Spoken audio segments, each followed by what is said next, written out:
जैसे मैं तैयारी के दौरान देखता था कि कैराना के बारे में पढ़ता था, तो यहाँ कैराना घराना होता है अभी भी है मुझे लग रहा है, तो बड़ा फेमस है। और ये एरिया तो हमेशा जैसे गंगा जमुनी तहजीब जो बोलते हैं इसके लिए हमेशा प्रसिद्ध रहा है, ये जो वेस्ट का एरिया आता है पूरा। और जैसा कि मुझे मालूम है कि इवन 2013 की जो घटना हुई उसके बावजूद भी ये एरिया बिल्कुल शांतिपूर्ण रहा, यहाँ पे कोई वैसी घटना नहीं हुई।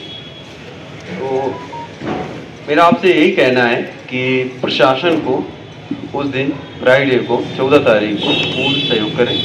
इवन 13 तारीख को भी जैसे होली जलाई जाएगी, होलिका दहन होगा, उसमें भी पूर्ण सहयोग करें।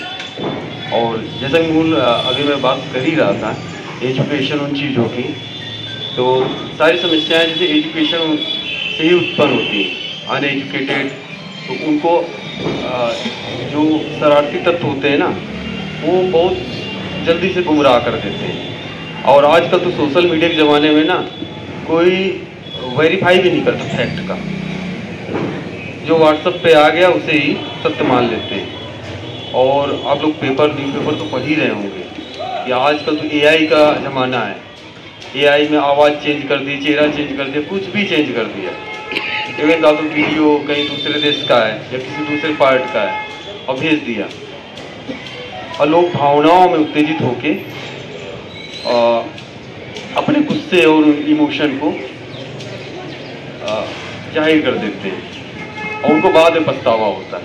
जैसे मैं मंडावर केस का ही देखूं तो लगभग 42-46 लोग मुझे लग रहा है जेल गए, और बिल्कुल इमोशन के आधार पे। और बहुत सारे लोगों तो उससे कुछ लेना देना ही नहीं था, उन्हीं के पीछे दोनों पक्षों में लग गए। और देखिए जो 42 और 45 लोग जो भी गए, अब उनके बैकग्राउंड में जो परिवार है वो कितना प्रभावित हुए। लोग भावनाओं में और इन चीज़ों को नहीं सोचते हैं, खासकर अपने परिवार के बारे में, बच्चों के बारे में, और भावनाओं में बह के इंसिडेंट कर देते हैं। जैसा कि अभी देखिए भारत में रूल ऑफ लॉ है और कानून के ऊपर कोई नहीं है, जो कानून को तोड़ेगा वो सीधे जेल जाएगा। तो आप लोगों से मेरी यही गुजारिश है कि होली और ये जो नमाज है फ्राइडे की, उसे बहुत ही शांतिपूर्वक निपटाएं उसको, और अपने समाज को भी एक संदेश दें कि कैसे हम लोग सदियों से 4-5 साल, कम से कम 8-9 साल, 8-9 वर्ष तो हो ही गए होंगे, बिल्कुल गंगा जमुनी तहजीब में हम लोग आपस में और एक दूसरे की जो भी विश्वास है, भेद है, उनका विश्वास, उनका सम्मान करते हैं और कैसे इस परंपरा को बनाए हुए।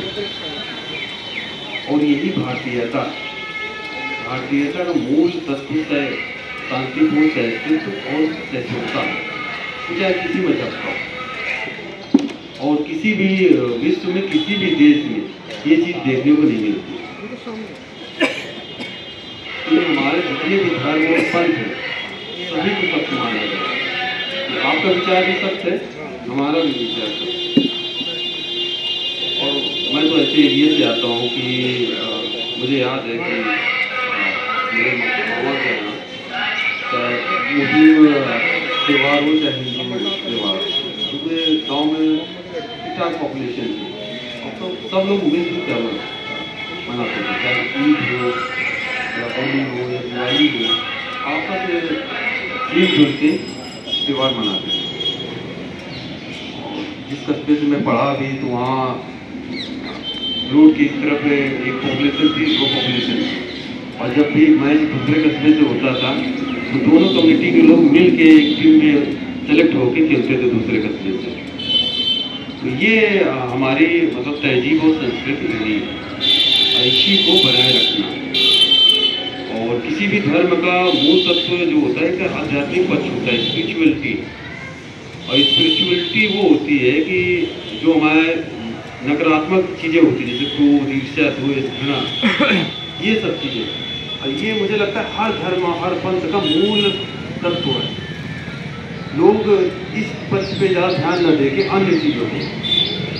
आप ही समझ लीजिए, अगर आप दूसरे व्यक्ति से घृणा कर रहे हैं, द्वेष कर रहे हैं, तो एक तो वो पहले तो आपको खाएगा, ठीक है, फिर आपके समाज को खाएगा या आपके परिवार को। जब आपके अंदर ही घृणा और क्रोध, ईर्ष्या का भाव आ जाएगा तो आप समझ लो उस परिवार में शांति रहेगी, और धीरे धीरे वो मनोवृत्ति में आ गया, एटीट्यूड में आ गया, तो आप अपने बच्चों के साथ वैसे व्यवहार करेंगे, अपनी वाइफ के साथ वैसा करेंगे, या अपने मोहल्ले के साथ, कि वो आपकी मनोवृत्ति में आ गया है ना। इन चीज़ों से बचना है। और इस पक्ष पे हर धर्म के लोग, पंथ के लोग कम ध्यान देते हैं, आध्यात्मिक पक्ष। और जो भी चीज़ें हैं, जो सिंबॉलिक चीज़ें होती हैं, उन चीज़ों पे ज़्यादा ध्यान देते हैं। धर्म कांड वो भी इम्पोर्टेंट है, पर जो मूलतः चीज़ें हैं हर धर्म में लिखी, उन मूल शिक्षाओं को हमेशा अगर हम फॉलो करेंगे तो कभी किसी से लड़ाई झगड़ा ही नहीं करेंगे। इवन इससे न केवल ईश्वर या अल्लाह से व्यक्ति का खुद का संबंध, इवन समाज में सुख और समृद्धि आए। हमेशा जैसा जितना मैंने पढ़ा है, चाहे हिंदू रिलीजन हो या इस्लाम हो, एक हमेशा पक्ष रहा है तर्क का, एक धारा रहेगी, डिफरेंट वो होती है धाराएं। तो हमेशा तर्क और दूसरा पक्ष इन चीज़ों को ध्यान रखना,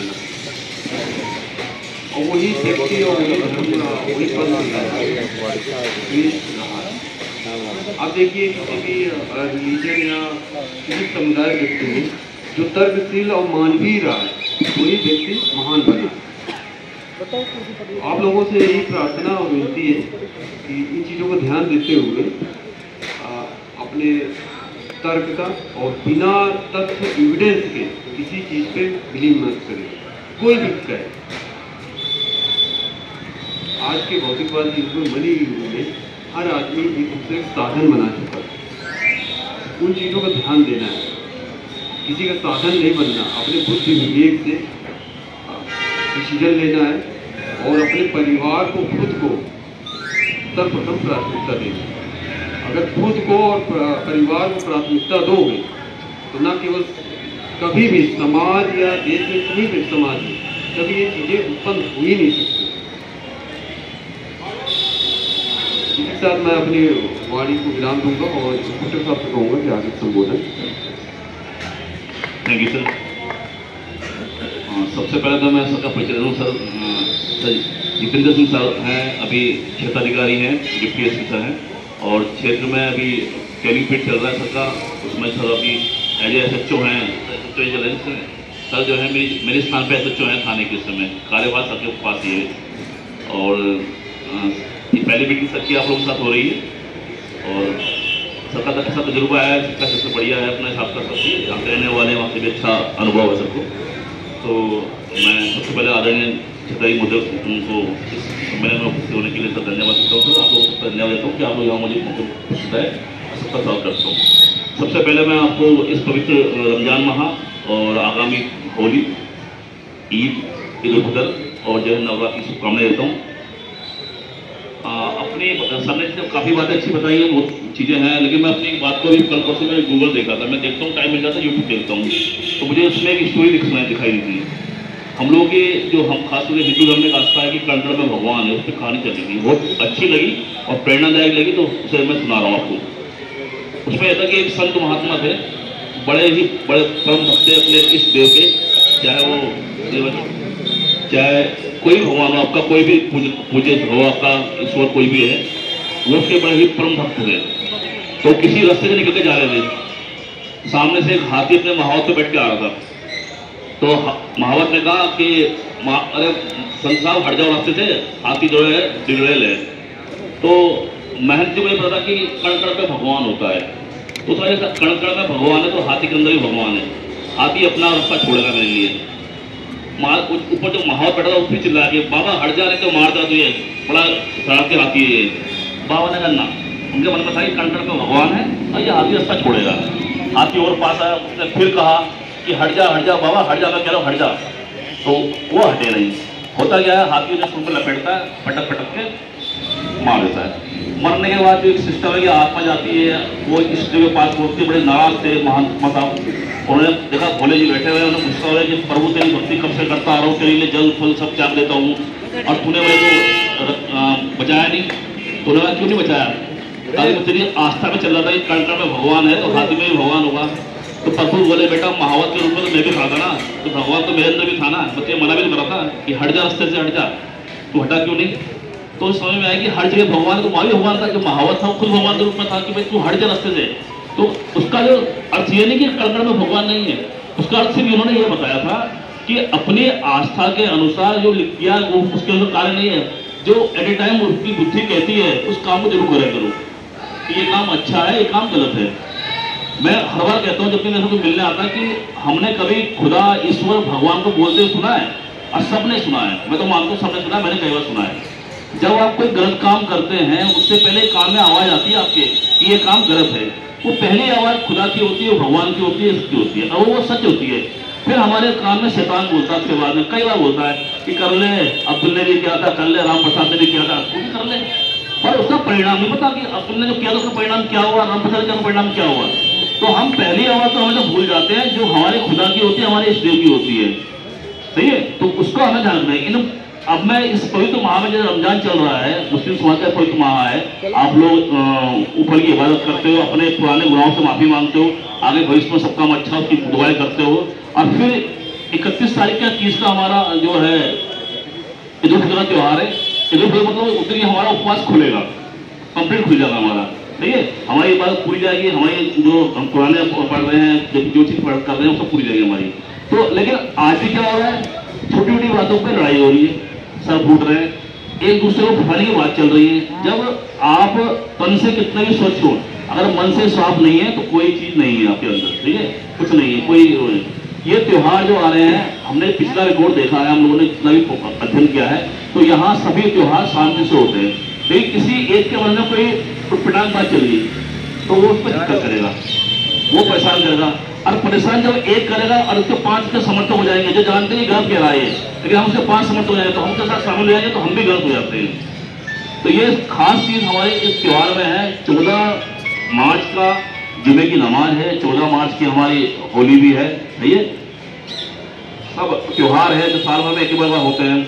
तो जो ऊपर से अधिकारियों ने लखनऊ में अनाउंसमेंट भी बड़े बड़े मौलाना साहब ने कर दिया है कि जुमे की नमाज जो है 2 बजे के बाद मस्जिदों में अदा की जाएगी। होली 2 बजे तक लोग खेल लेंगे, अपना हो जाता, फाग हो जाता, जो करेंगे। ये अगर आप लोग के जो बड़े बड़े मौलाना साहब हैं उनसे हम वार्ता कर रहे हैं, कुछ उनसे विचार किया जाएगा कि जहाँ जैसे कोई गाँव है जिसमें केवल मुस्लिम क्षेत्र आबादी वाला गाँव है, वहाँ कोई होली नहीं खेलती, तो वहाँ तो अपने 1:30 बजे कर लें, 2 खेलें, उनका कोई दिक्कत नहीं है। कि जहाँ ऐसा आबादी है, जहाँ निश्चित आबादी है, घर आपस में बड़े बटे हुए हैं, तो एक कहता कि भाई रंग ना गिर जाए, हम जब अपने कपड़े साफ करने जा रहे हैं, कोई रंग ना गिर जाए, कोई दाग लग जाए उसमें, भैया रंग का कोई इशू नहीं होता, दाग का होता, कोई दाग ना हो जाए, गंदा ना हो कपड़ा, ठीक है, उसी से इशू होता है नमाज पढ़ने, कोई कपड़ा गंदा ना हो। तो उसके लिए जो है ये लखनऊ में हो चुका है, बड़े बड़े इमाम साहब ने कर दी, शायद आपको कुछ देर वीडियो भी वायरल हो जाएंगे उनके, कि जो है अपने सौहार्द को वायरल करने के लिए जुमे की नमाज जो है 2 बजे के बाद से हर मस्जिद में अदा की जाएगी। तो उसका अभी चल जाएगा, वो आप लोग से बात करेंगे, बड़े बड़े मौलाना साहब से भी आपके जो करते हैं उनसे बात हो जाएगी इस बारे में। भैया एक उसमें इशू और था कि जैसे ईद आएगी आपकी, अभी इसकी मीटिंग और होनी है।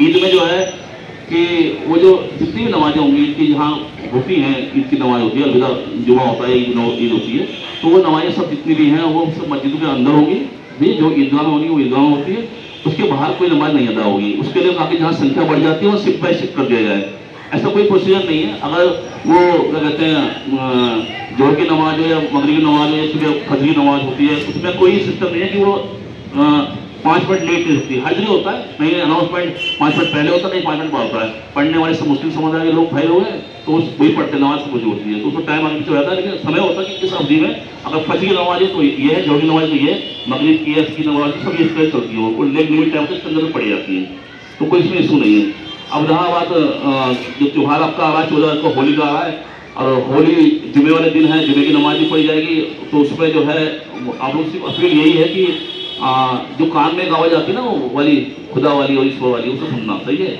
वो आपको कहेगा कि इस समय जो है थोड़ा रुक जा, बाहर होली चल रही है, बातें चलते हैं, ठीक है, तो उसकी बात को मानना, कहीं कुछ नहीं होता है। अब कहीं हो भी जाए तो कोशिश ये करना कि चाहे आपके कपड़े कितने खराब हो जाए, ठीक है, आप उस मामले को वहीं निपटा देंगे, वहाँ खड़े रहेंगे, वहाँ मामले निपटा देंगे, खत्म कहानी, ऐसा कुछ नहीं होती है। बहुत अच्छा, पिछले बार का बहुत अच्छा रहा है। एक झगड़ा सहपत का है हमारे गांव में, वहाँ सिर्फ ड्रिंक करने के बाद में कश्यप समाज में, पूजा समाज में झगड़ा हुआ था होली खेलने के बाद में, उसके अलावा कोई इशू कहीं नहीं है, ठीक है। और कैराना अपने आप में बहुत प्रसिद्ध और चर्चित स्थान भी है, ठीक है, मतलब पूरे यूपी के सबसे अधिकारी के यहाँ कैराना में क्या हुआ, अच्छा छोटे मुद्दा कैराना में क्या हुआ, ठीक है। मैं रात को 20 सवाल देता हूँ कि ऐसा कुछ नहीं हुआ, ऐसा नहीं है, सब मान लिए हुआ, ऐसा होता है, छोड़ रही। तो वो आप लोगों से यही गुजारिश है कि दोनों त्योहारों को, सही है, सबका त्योहार है, सबका वो है, सही है, अपना कह लिए होली है, उसके बाद हमारी ईद है, फिर नवरात्र शुरू जाते हैं, फिर उसके बाद ये महीना थोड़ा खत्म हो जाता है, इसमें त्योहार नहीं होंगे आगे त्योहार, ठीक है। तो इसलिए हमने सर ने आदेश दिया था कि व्यक्तिगत रूप से चौकी बजा के अपनी वो करें। एक मैं अजान शुरू हुई है, एक अजान पे भी थोड़ा कहूँगा कि अजान का आपने देखा होगा, जो है मौलाना साहब होंगे कि आपकी मस्जिद के 50 मीटर दूरी पर कोई दूसरी मस्जिद होती है, उस पर भी अजान होती है, समय का अंतर होता है थोड़ा सा, कहीं 1 मिनट पहले, कहीं 1 मिनट बाद होता है, इतने में तीसरी शुरू जाती है, उसका 1 मिनट और बाद होता है। 5 जब इसका शुरू होती है तो अजान गायब हो जाती है, एक हल्ला सुनाई देता है। कभी सुनना सुबह 12:30 बजे मेरे खाने में सुनना, पहले एक बार आती है अल्लाह बोलता है, अल्लाह के बाद में कुछ नहीं सुनाई देता, इतना वो रहता है। फिर लास्ट में एक बच्ची की आवाज आती है, वो पूरी नमाज सुनाता है, वो उसमें लास्ट में बोलते हैं तो उनकी पूरी नमाज, उनकी पूरी अजान सुनी जाती है। तो अजान का सिस्टम क्या हो गया कि होड़ हो गई है आप लोगों मस्जिदों में कि मेरे 5 स्पीकर, मेरे 10 स्पीकर, मेरा शोर इतना दूर का, मेरा सुना, वो अजान नहीं हो पा रही है आपको। कभी वो सुनना अजान नहीं आ रही आपकी बात, आपके लाउड स्पीकर शोर आ रहा है वहाँ निकल के, बहुत बड़ा बंद होता है, देखना करिए इस पर अजान नहीं आ रही है। आप जहाँ से अजान पढ़ रहे होंगे, जब अजान बोल रहे होंगे, वहाँ अजान सुन रहे होंगे, लेकिन बाहर जो स्पीकर से आ रही है वो अजान नहीं आ पा रही है।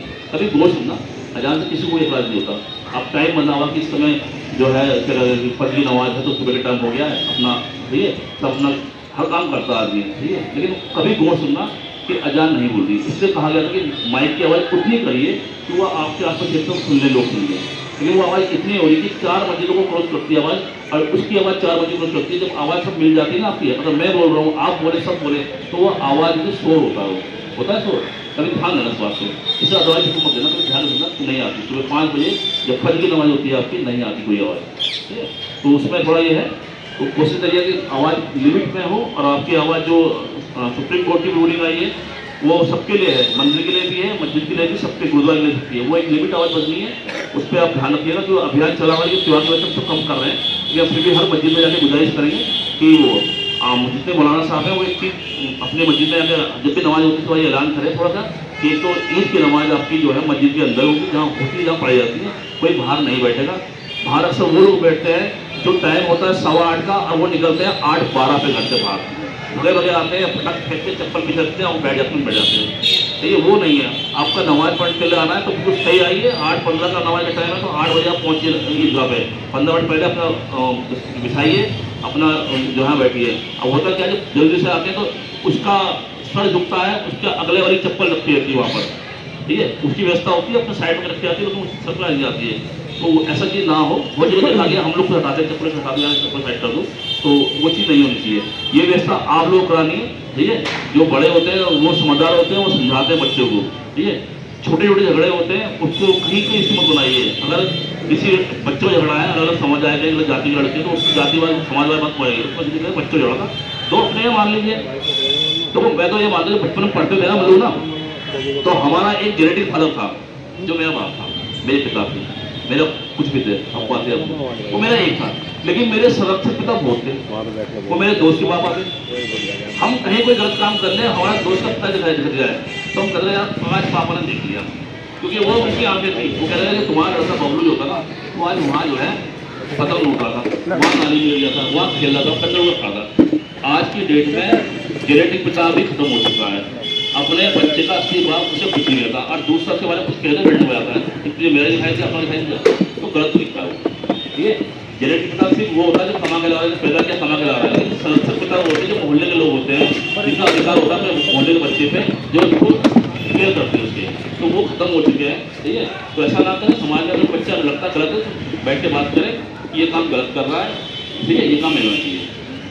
तो और बाकी तो मैं अभी आपकी कोई समस्या उसको सुनूंगा, लेकिन मैं फिर एक बार आप लोगों सभी को इस समस्त त्योहारों की जो है शुभकामनाएं देना चाहता हूँ, शुभकामनाएं देना चाहता हूँ। अच्छे से त्यौहार बीते, सही है। कोई काम हो, कोई चीज़ प्रॉब्लम होती है, आइए, जेन्युइन होगी, कंप्लीट होगी, उसी टाइम होगी, किसी प्रकार की बिना मिलेगी। और जेन्युइन नहीं होगी तो कितनी कोशिश कर लेना, हाथ पे क्लियर नहीं हो पाएगा, ठीक है ना। ये यही चाहिए, यही पुलिस ना, यही पुलिस का रूल है अपना, ठीक है। तो आप व्यापार से जुड़े हुए हैं, जब भी बैठे हुए बैठे साहब बैठे हुए हैं, ठीक है। तो आप बहुत से मेंबर साहब बैठे हुए हैं। तो जैसे क्षेत्र है अपना, तो कोई बाजार की समस्या होती है, कोई चीज़ है, त्यौहार चल रहा है इस समय, तो उसमें जो है सब मिलकर देखो। बाजार भीड़ भाड़ वाला बाजार मुझे अच्छा लगता है, कारण कि भीड़ भाड़ वाले बाजार में कोई घटना नहीं होती है, ना चैन स्नैचिंग, ना पर्स छीनना, कुछ नहीं होता। बाजार खाली होगा, मॉल सिस्टम पे होगा, घटना बढ़ती है। आपके बाजार में कुछ समस्या होती है तो आप कहते बताते हैं, लेकिन एक समस्या बताता है, अगला उसको समस्या नहीं कहता, ठीक है। तो सब मिलके बात करेंगे, ठीक है। और अब ये आज कौन सा है ना, नहीं आठवां हुआ, चलिए आठवां आपने बहुत अच्छे से बिताया। अभी लोग सब बढ़िया बताया, मौसम बढ़िया है, कोई दिक्कत नहीं है, ठीक है, कोई परेशानी नहीं है, ठीक है। कोई दिक्कत होगी बताना, ठीक है, समस्या कोई बताना, ठीक है। अब मैं आपसे पूछ रहा हूँ, किसी समस्या को बताइए, हाथ कर लीजिए, बताइए त्योहार को लेकर समस्या हो।